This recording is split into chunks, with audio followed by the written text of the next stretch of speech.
Assalamualaikum warahmatullahi wabarakatuh.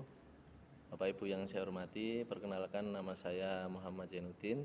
Saya adalah dosen pengampu mata kuliah Bahasa Indonesia pada program studi S1 Keperawatan Stikes Binasihat BPNI Kabupaten Mojokerto.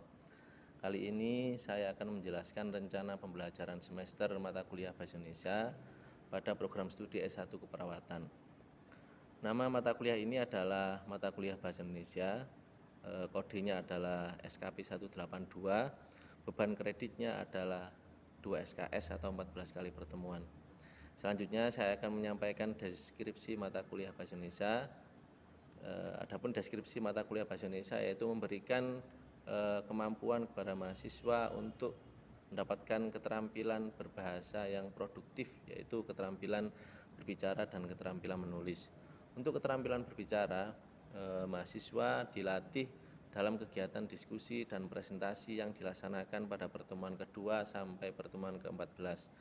Untuk latihan menulis, mahasiswa dilatih untuk menulis kalimat efektif, menulis paragraf berdasarkan letak kalimat utama dan gaya penyampaiannya, kemudian menulis paragraf berdasarkan pola-pola pengembangan paragraf, membuat tema karangan dan kerangka karangan, menyusun proposal pengabdian masyarakat, membuat laporan pengabdian kepada masyarakat, menulis surat resmi dan surat pribadi, kemudian membuat kutipan dan sistem rujukan untuk laporan pengabdian masyarakat, kemudian menganalisis ejaan dan tanda baca pada laporan pengabdian masyarakat, dan membuat ringkasan, ikhtisar, dan juga abstrak. Untuk selanjutnya saya akan menyampaikan capaian pembelajaran mata kuliah Bahasa Indonesia.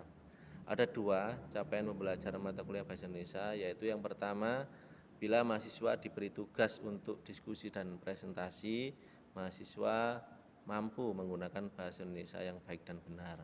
Kemudian capaian pembelajaran yang kedua, bila diberi tugas untuk menulis, mahasiswa mampu menulis sesuai dengan kaidah jenis tulisan yang ditugaskan dengan menggunakan bahasa Indonesia yang baik dan benar.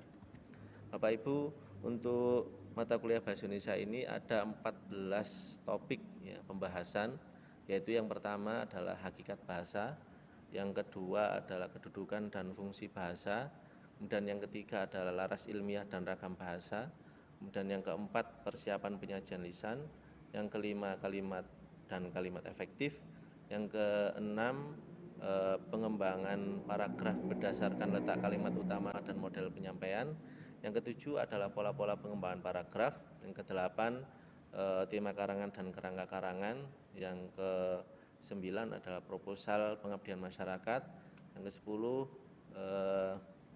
laporan pengabdian pada masyarakat, kemudian ada surat resmi dan surat pribadi, membuat kutipan dan sistem rujukan, menganalisis ejaan dan tanda baca, serta membuat ringkasan, ikhtisar, dan juga abstrak.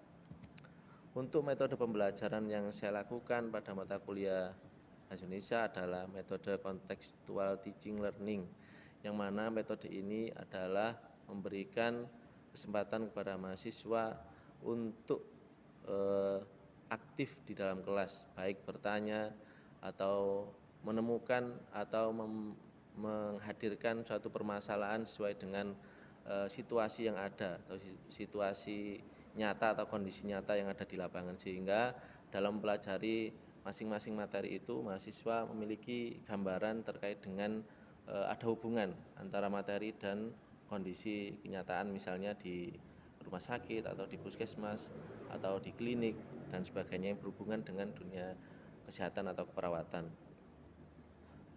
Kemudian untuk sistem dan teknik penilaiannya ada 4 penilaian yang akan saya lakukan, yaitu penilaian proses, yang mana pada penilaian proses ini meliputi kehadiran mahasiswa.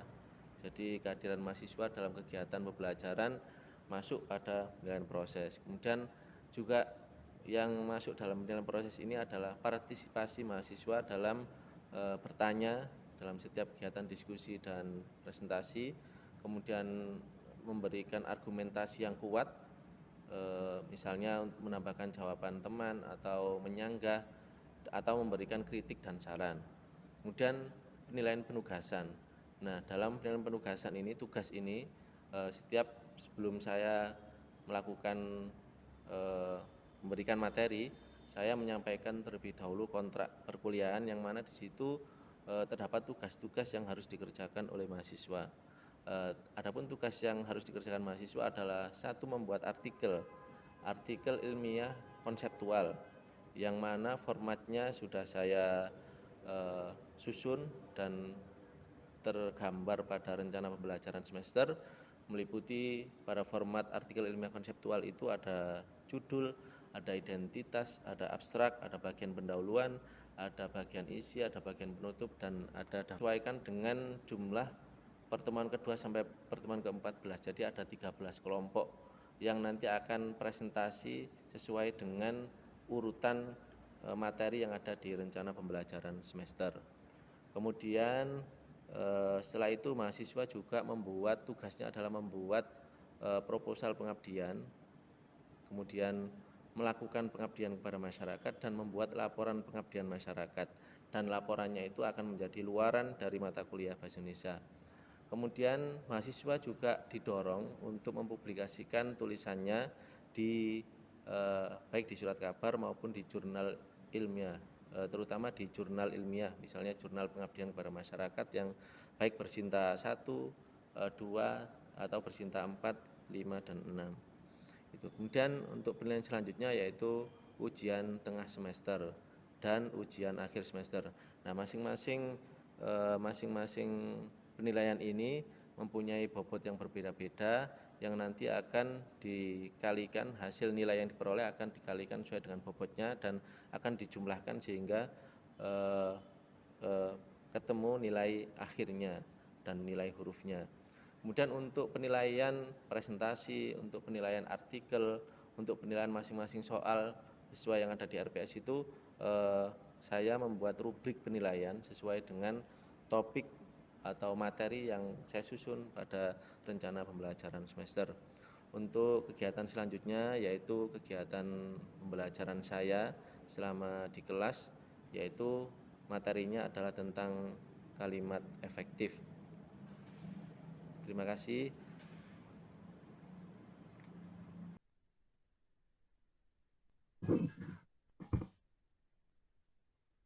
Baik, kita mulai. Assalamualaikum warahmatullahi wabarakatuh.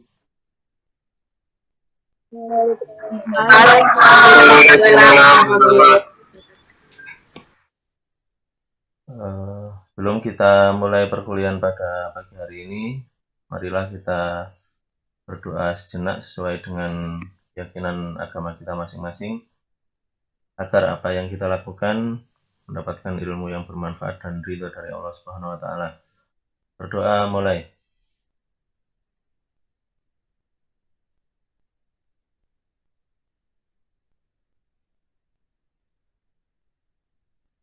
Selesai. Bagaimana kabarnya teman-teman hari ini? Apakah semuanya sehat? Alhamdulillah sehat, Pak. Alhamdulillah. Masih dalam kondisi pandemi seperti ini, kita masih tetap harus menjaga kesehatan, tetap harus prokes. Kemarin memang ketika ada PKKMB ya, puncak PKKMB yang diselenggarakan di kampus itu memang menghadirkan mahasiswa calon camaba itu, namun tetap dalam prokes, jadi semuanya memakai masker, kemudian menjaga jarak dan menerapkan protokol kesehatan sesuai dengan anjuran pemerintah. Yang lebih penting lagi memang hal itu dimulai dari diri kita sendiri terkait dengan kedisiplinan kita dalam menerapkan protokol kesehatan. Jadi kalau saya kemarin pulang dari kampus ke rumah itu saat di jalan kemudian mampir sebentar untuk makan, kemudian setelah makan kok saya kelupaan ya, memang betul-betul lupa tidak memakai masker. Nah, ketika di jalan itu saya berpikir ada yang kurang dalam diri saya ini, ada yang kayak ketinggalan. Jadi memakai masker itu seolah menjadi suatu hal yang, tidak memakai masker itu menjadi suatu hal yang janggal sekarang ini. Jadi karena kebiasaan memakai masker, jadi ada sesuatu yang seperti ada yang kurang dalam diri saya. Ternyata memang saya belum pakai masker, akhirnya saya pakai kemarin. Saya betul-betul lupa, saya lingak-linguk ke kanan dan ke kiri apa yang ketinggalan gitu di tempat makan. Baik, untuk materi hari ini adalah kalimat tentunya nanti diarahkan pada kalimat efektif, yang mana pada pertemuan minggu lalu kita telah membahas materi tentang persiapan penyajian lisan. Ada yang masih ingat dengan topik persiapan penyajian lisan? Kemarin kan saya sampaikan berupa bagan yang mana persiapan penyajian lisan itu ada 3 langkah. Yang pertama, silakan. Poin yang pertama untuk persiapan penyajian lisan, apa kemarin yang harus ditentukan?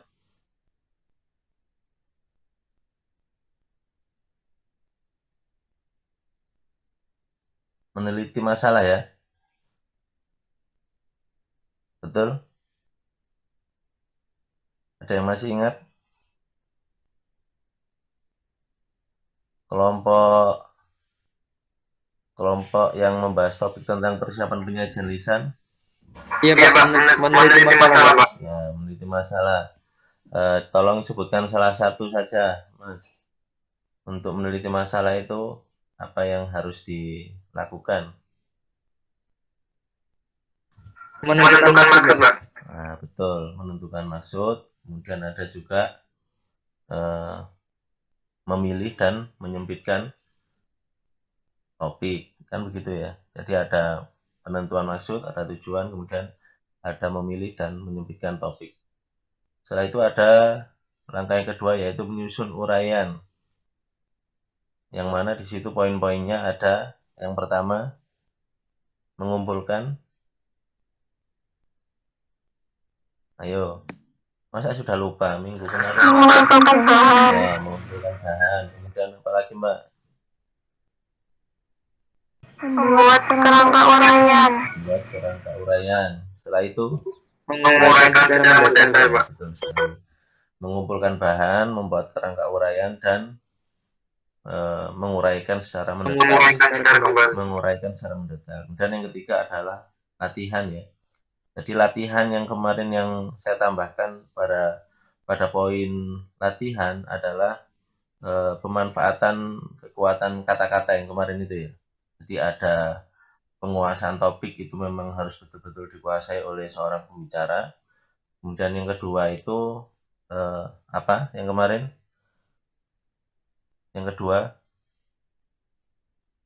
sangat personal ya. Jadi hubungannya antara pembicara dengan pendengar itu memang betul-betul seolah-olah sudah menjadi teman lama yang sudah mengenal lama ya, sudah akrab sehingga hubungannya tidak berjarak. Kemudian yang ketiga, berbicara sesuai dengan fakta dan kejujuran. Dan yang keempat, sesuai dengan logika atau sejalan dengan pikiran antara pembicara dan pendengar. Itu ya. Jadi untuk latihan itu harus ditekankan pada 4 poin itu untuk mendapatkan suatu kekuatan kata-kata sehingga apa yang kita sampaikan betul-betul sampai kepada pendengar dan tidak terjadi miskomunikasi atau tidak terjadi suatu keambiguan ya, atau suatu pertanyaan yang mana itu menimbulkan pertanyaan baru yang membuat bingung. Jadi tidak jelas. Jadi harus runtut, harus sesuai dengan topiknya. Tentang cara pengungkapannya itu bisa menggunakan boleh menggunakan metode menghafal, boleh menggunakan metode berupa catatan-catatan gitu. Yang paling efektif kan menggunakan catatan-catatan atau poin-poin yang nanti akan disampaikan sehingga yang disampaikan itu dapat runtut ya. Untuk hari ini materi kalimat efektif sesuai dengan alur pembelajaran yang sudah kita lakukan, saya persilahkan kepada kelompok yang membahas topik tentang kalimat efektif untuk mempresentasikan hasil pekerjaannya dengan moderator seperti biasanya. Diperkenalkan siapa pematerinya, kemudian dipersilahkan untuk menyampaikan dan nanti dibuka dengan 3 pertanyaan. Baik, saya persilakan kepada kelompok moderator untuk membuka jalannya diskusi pada materi topik kalimat efektif. Silakan, Mbak. Baik, terima kasih. Assalamualaikum warahmatullahi wabarakatuh. Assalamualaikum warahmatullahi wabarakatuh. Selamat pagi dan selamat sejahtera untuk semua. Yang terhormat Bapak Muhammad Zainuddin selaku dosen mata kuliah Bahasa Indonesia dan juga teman-teman yang saya banggakan. Pada pagi hari ini kami dari kelompok 4 akan mempresentasikan tugas kelompok kami yang berjudul kalimat efektif. Sebelumnya izinkan kami memperkenalkan diri terlebih dahulu, dimulai dari saya, dapat Salsa Dini yang ke-34. Kemudian Indonesia ini 19 selaku pemateri yang pertama. Selanjutnya yaitu Nur Afian ini 42 selaku pemateri kedua. Dan yang terakhir yaitu Indonesia Amalia yang 50 selaku pemateri yang ketiga. Baiklah, untuk mempersingkat waktu, kepada pemateri yang pertama, Mbak Heni, dipersilakan. Baik, terima kasih atas waktunya. Definisi kalimat efektif. Kalimat efektif adalah kalimat yang mengungkapkan pikiran atau gagasan yang disampaikan sehingga dapat dipahami dan dimengerti orang lain. Syarat-syarat kalimat efektif. 1. Secara tepat mewakili pikiran pembicara atau penulisnya. 2. Mengungkapkan pemahaman yang sama tepatnya antara pikiran pendengar atau pembaca dengan yang dipikirkan pembaca atau penulisnya. Ciri-ciri kalimat efektif yaitu 1. Kesatuan gagasan, 2. Koherensi yang baik dan kompak, 3. Variasi, 4. Penekanan, 5. Paralelisme, dan 6. Penalaran logika. 1. Kesatuan gagasan. Kesatuan atau kesepadan adalah keseimbangan antara pikiran atau gagasan dengan struktur bahasa yang dipakai. Kesepadan kalimat ini memiliki beberapa ciri seperti berikut. 1. Kalimat itu mempunyai subjek dan predikat yang jelas. Contoh, hadirin dimohon berdiri. 2.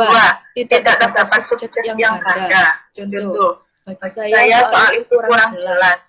3. Beberapa kata penghubung intera kalimat seperti sehingga, dan, atau, lalu, kemudian, sedangkan, bahkan, tidak digunakan pada kalimat tunggal. Contoh, kami datang agak lambat sehingga tidak dapat mengikuti upacara. Sekian, saya kembalikan ke moderator.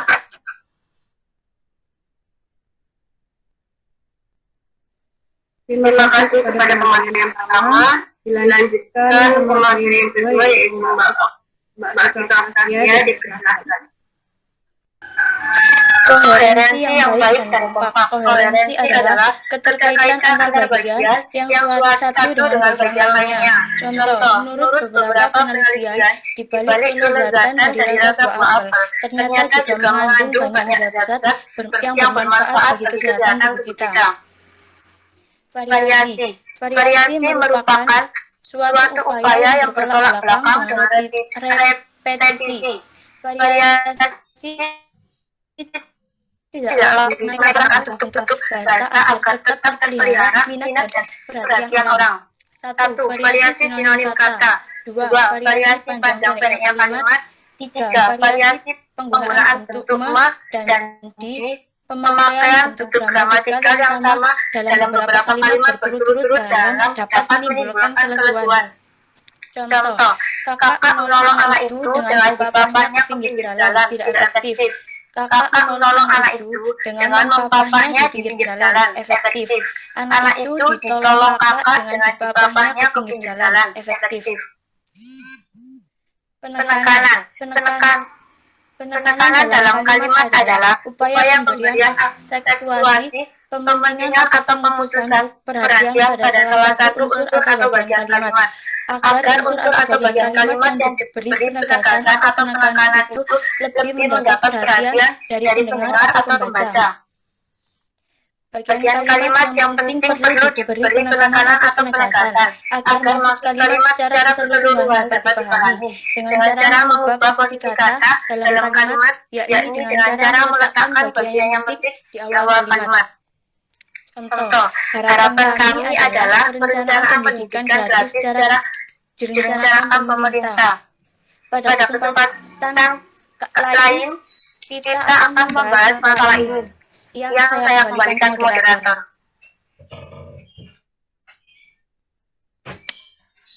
Terima kasih Mbak Tika yang dilanjutkan oleh pemberian yang ketiga yaitu Mbak Endina. Baik, terima kasih kepada moderator. Paralelisme. Keparalelan adalah kesamaan atau kesejajaran bentuk kata yang digunakan dalam kalimat. Artinya, jika bentuk pertama menggunakan ungkapan nominal, maka bentuk kedua dan seterusnya hendaknya juga menggunakan bentuk nominal. Contoh, harga minyak dibukukan atau kenaikan secara luas. 2. Tahap terakhir penyelesaian gedung itu adalah kegiatan pengecatan tembok, memasang penerangan, penguji sistem pembagian air, dan pengaturan tata ruang. 6. Penalaran dan logika. Kelogisan adalah ide yang ada dalam kalimat itu dapat diterima oleh akal dan sesuai dengan ejaan yang berlaku. Contoh yang terhormat, Rektor Universitas Jember, kami silakan untuk memberikan kata sambutan sekaligus membuka acara ini. Sekian saya kembalikan kepada moderator. Terima kasih kepada seluruh materi. Selanjutnya yaitu jawab, hanya membuat pertanyaan pada audiens untuk belajar. Ya, silakan. Ya, silakan Mbak, satu persatu silakan sebutkan nama lengkapnya. Silakan kepada Mbak Lydia.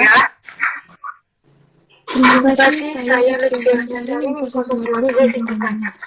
Mbak, kalimat efektif itu apakah selalu tergantung dari PUK? Terima kasih. Tolong diulangi lagi Mbak, apakah kalimat efektif itu Dari SPOK. tersusun dari SPOK? Iya, Pak. Ya, satu pertanyaan ditampung dulu, habis itu silakan untuk pertanyaan yang kedua. Silakan bagi para audiens yang ingin bertanya. Saya ingin bertanya. Mbak Rafida sepertinya. Silakan Mbak. Silakan Mbak Eni untuk bertanya. Nama saya Malinda Sari, NIM 12. Saya ingin bertanya, apakah kalimat efektif harus baku? Terima kasih. Ya. Apakah kalimat efektif harus baku? Satu lagi, Mbak Rafida. Silakan Mbak. Saya moderator, Mbak. Oh, moderator ya. Oh, tak kira ini. Ya, silakan satu lagi. Saya Mbak. Siapa? Mbak. Silakan untuk Oktavia ini. Oh, ya, Mbak Oktavia ini. Nama saya Oktavia ini. NIM 08. Mengapa kalimat efektif itu diperlukan dalam bahasa ya? Terima kasih. Mengapa kalimat efektif itu diperlukan dalam berbahasa ya? Gitu ya? Iya, Pak. Ya. Baik, silakan moderator. Mungkin bisa dibacakan pertanyaannya yang pertama, kedua, ketiga, habis itu silakan dipersilakan kepada pemateri untuk menjawab satu persatu, ya tidak harus urut, diajak juga boleh.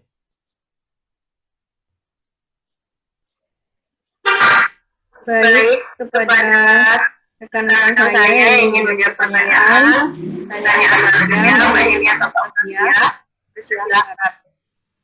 Saya Mbak. Bagaimana Silakan Mbak Ibu.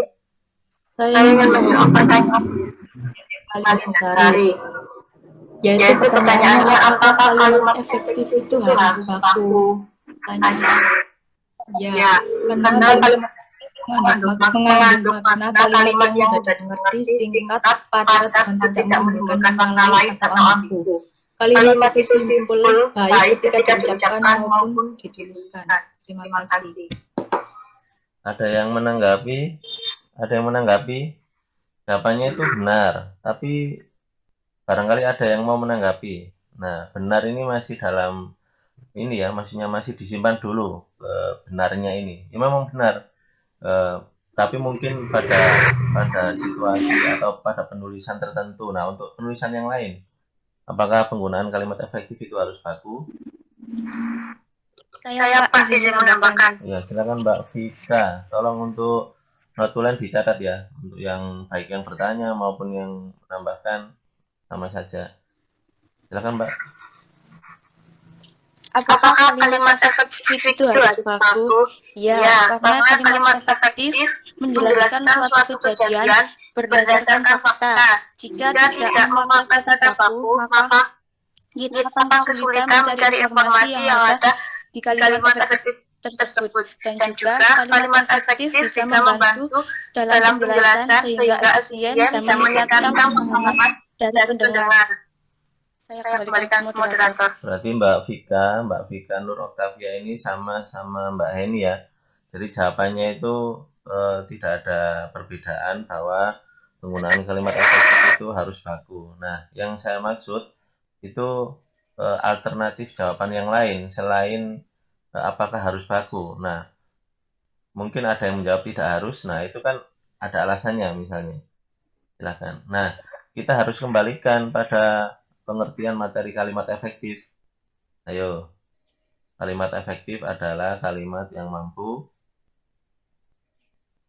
menyampaikan gagasan atau perasaan sesuai dengan apa tadi.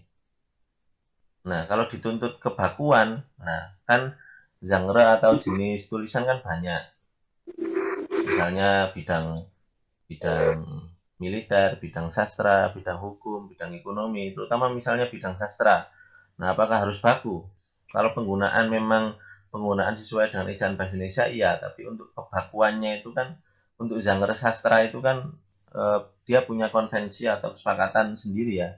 Jadi ada kosakata yang mungkin memang tidak ada dalam konvensi bahasa baku, sehingga dia harus diungkapkan dengan cara melalui kesastraannya sendiri itu. Jadi benar jawabannya Mbak Vika, Mbak Heni tadi bahwa kalimat efektif harus baku itu pada penulisan misalnya artikel ilmiah itu harus baku Mbak, harus sesuai dengan kriteria penulisan artikel ilmiah. Tidak boleh tidak baku dalam penulisan yang bersifat ilmiah itu.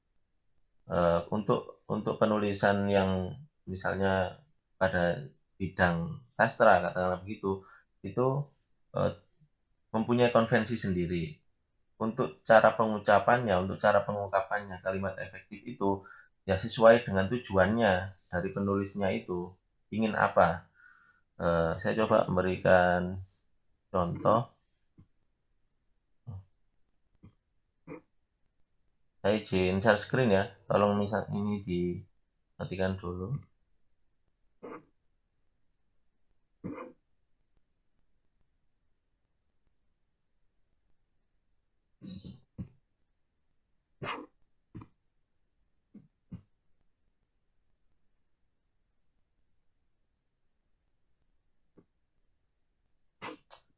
Ini bisa terlihat ya, Mbak? Belum, Pak. Belum terlihat? Oh, sudah.